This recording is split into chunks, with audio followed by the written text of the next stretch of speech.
അമ്മാളു ഭാഗം 8. അടിപിടിയും വഴക്കും ഒക്കെ കഴിഞ്ഞ ശേഷം ഡ്രസ്സെല്ലാം ആകെ മുഷിഞ്ഞതുകൊണ്ട് വിഷ്ണു ഒരു ഷോപ്പിൽ കയറി മറ്റൊരു കുർത്തയും മുണ്ടും മേടിച്ചെടുത്തു. എന്നിട്ടാണ് ഇരുവരും വീണ്ടും ക്ഷേത്രത്തിലേക്ക് യാത്ര തിരിച്ചത്. അമ്മാളു ആണെങ്കിൽ വെറുതെ വെളിയിലേക്ക് നോക്കിക്കൊണ്ട് അങ്ങനെ അനങ്ങാതിരുന്നു. കഴിഞ്ഞുപോയ സംഭവങ്ങളായിരുന്നു അപ്പോഴും അവളുടെ മനസ്സിൽ. അയാൾ തന്നോട് പറഞ്ഞതൊക്കെ വിഷ്ണുവേട്ടൻ കണ്ടിരുന്നോ എന്ന് അവൾ ഓർത്തു നോക്കി.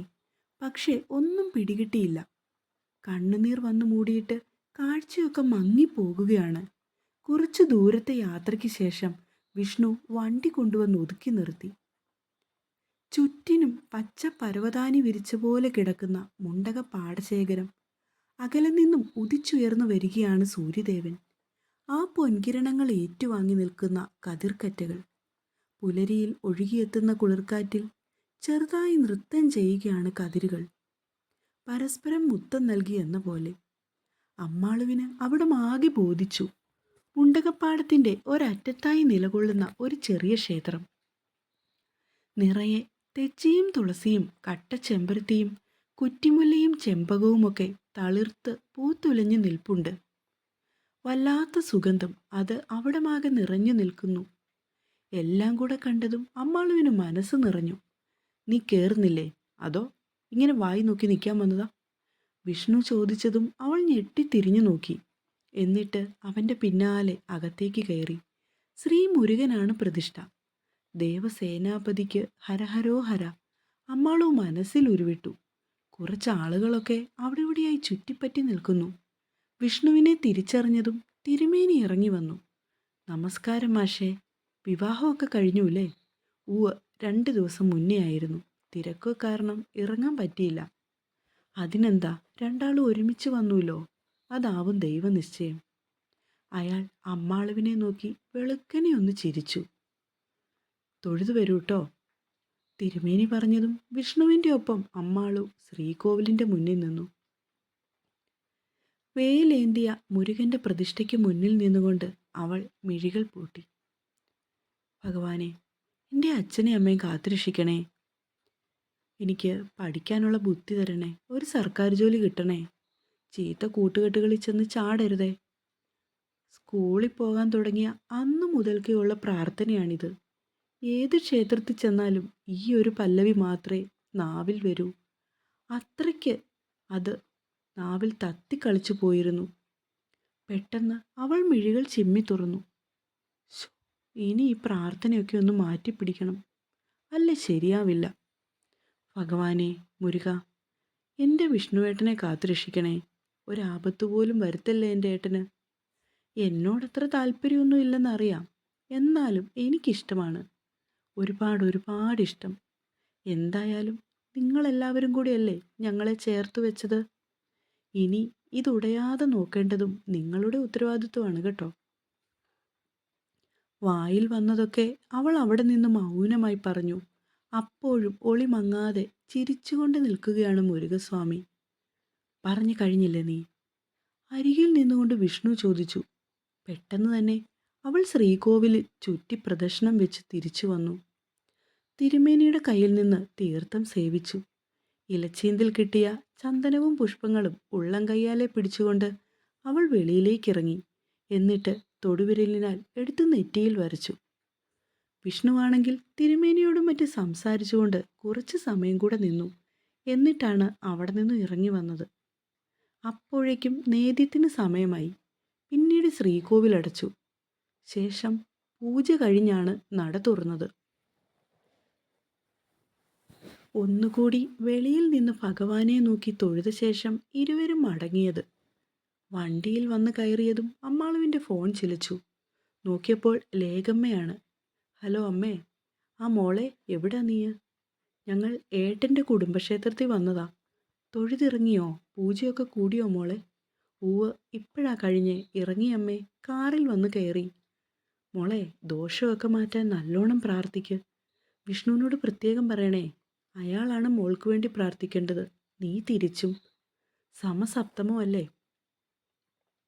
ശരി അമ്മേ, എന്നാ വെക്കട്ടെ. അച്ഛൻ എവിടെ?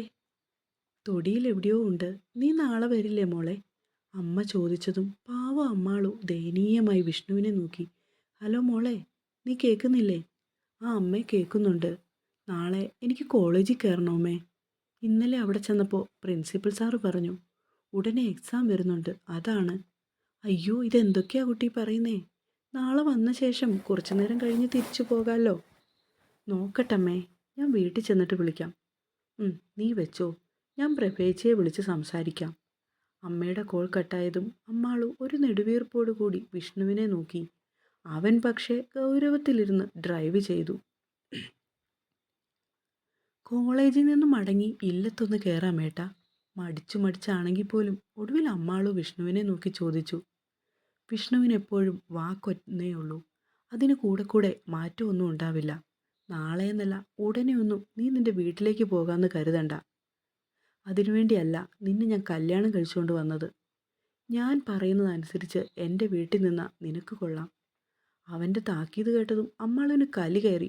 ഓ പിന്നെ, എന്നെ കല്യാണം കഴിച്ചെന്ന് കരുതി എനിക്കെൻ്റെ അച്ഛനെ അമ്മയൊന്നും ഉപേക്ഷിക്കാൻ പറ്റില്ല വിഷ്ണുവേട്ടാ. അവർ കഴിഞ്ഞിട്ടേ എനിക്ക് ഈ ലോകത്തിൽ മറ്റെല്ലാം ഉള്ളൂ. കാണണമെന്ന് തോന്നുമ്പോൾ ഞാൻ പോയി കാണും. അത് വിഷ്ണുവേട്ടനെന്നല്ല, ആര് പറഞ്ഞാലും ശരി ഞാൻ അനുസരിക്കില്ല. അമ്മാളുവിന് ദേഷ്യം വന്നിട്ട് വായിൽ തോന്നിയതെല്ലാം അവൾ വിഷ്ണുവിനോട് വിളിച്ചു പറഞ്ഞു.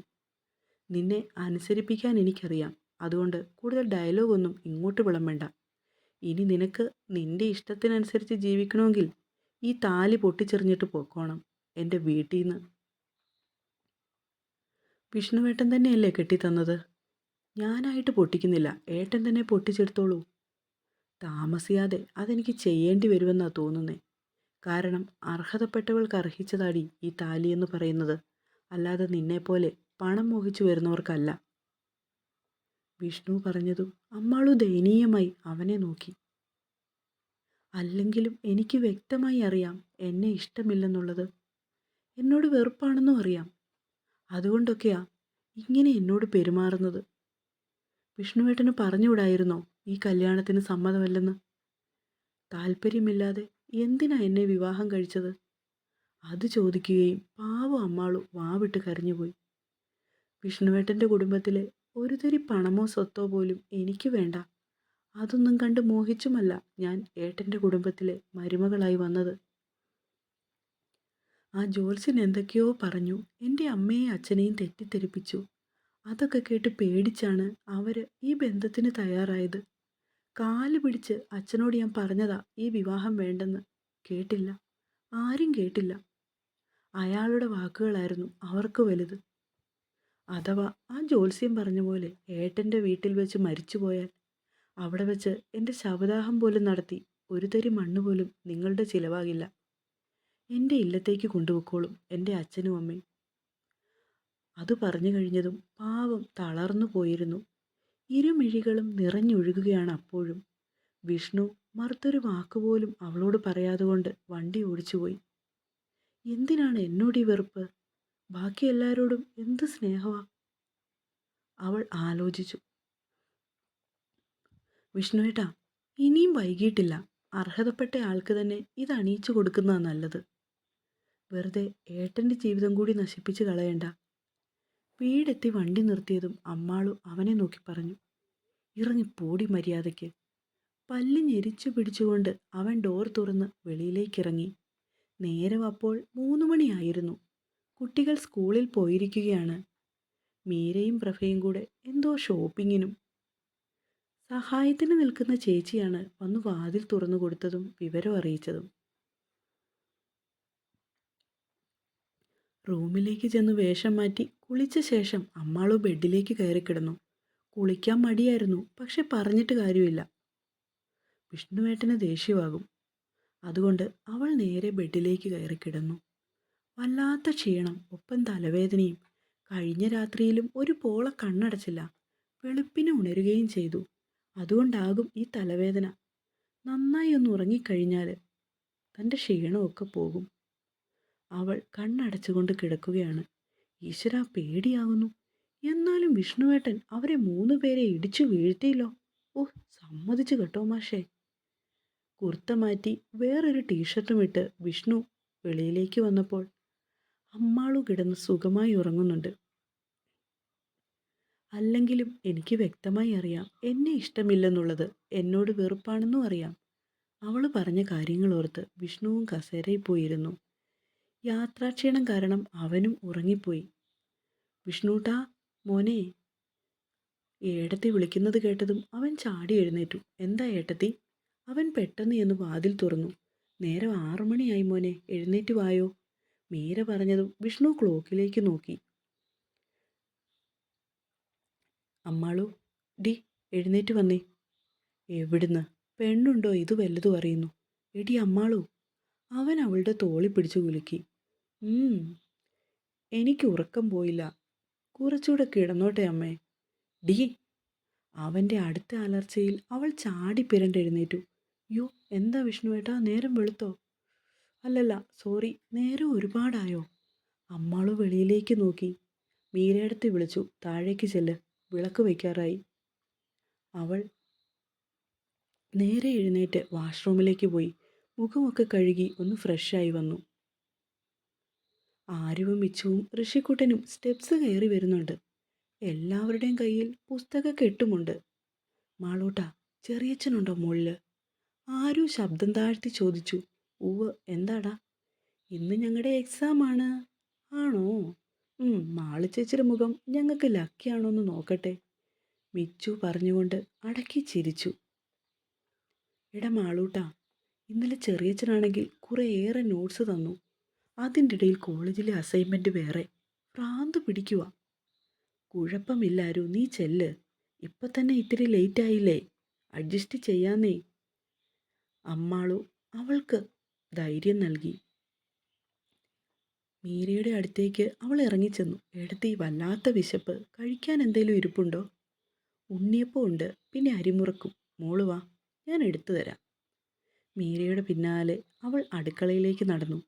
പൂജാമുറിയുടെ അരികിലിരുന്ന് പ്രഭയപ്പച്ചി തെച്ചിപ്പൂവും തുളസിയും കൊണ്ട് മാല കെട്ടുന്നുണ്ട്, കണ്ണന് ചാർത്തുവാൻ. ചെറു ചൂടോടുകൂടി കട്ടൻ ചായയും മുറുക്കും ഉണ്ണിയപ്പവും ഒക്കെ കൂട്ടി കഴിച്ച ശേഷം അമ്മാളുവിന് വിശപ്പ് മാറിയത്. സന്ധ്യ മയങ്ങി തുടങ്ങി. അമ്മാളു പതിയെ വെളിയിലേക്കിറങ്ങി. തുലാമാസം തുടങ്ങി. കുറച്ചായെങ്കിലും ഇതേവരെ മഴയൊന്നും അങ്ങനെ പെയ്തിട്ടില്ല. ചെറിയ തോതിൽ കാറ്റും തണുപ്പുമൊക്കെ ഉണ്ട്. താമസിയാതെ മഴ തുടങ്ങുമെന്ന് തോന്നുന്നു.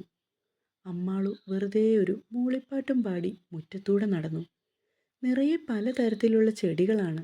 എല്ലാം തൊട്ടും തലോടിയും നടക്കുകയാണവൾ. മോളെ, ഇങ്ങോട്ട് കയറിപ്പോരെ, അമ്മ വിളക്ക് വെച്ചിട്ട് തിരക്കുന്നുണ്ട് കേട്ടോ, മീരയെടുത്ത് വിളിച്ചു പറഞ്ഞു. വരുവാ എടത്തി. കുട്ടികൾ ഒക്കെ ട്യൂഷൻ കഴിഞ്ഞ് വന്നിട്ടാണ് പ്രാർത്ഥനയും ജപവുമൊക്കെ. നാളെ മുതൽക്ക് ക്ലാസ്സിൽ പോകണം അല്ലേ മോളെ? കല്യാണം കഴിഞ്ഞിട്ട് ഒരു ബന്ധുവീടുകളിൽ പോലും പോയില്ല. ഇവിടെ അച്ഛമ്മയുടെ അനിയത്തിയുണ്ട്. ചെറിയമ്മയുടെ വീട്ടിലൊന്ന് പോകണം കേട്ടോ. ഇന്ന് ചെറിയമ്മ വിളിച്ചു പറഞ്ഞു മോളെ കാണാൻ ആഗ്രഹമുണ്ടെന്ന്. പ്രഭ പറഞ്ഞതും അമ്മാളു തല കുലുക്കി സമ്മതിച്ചു.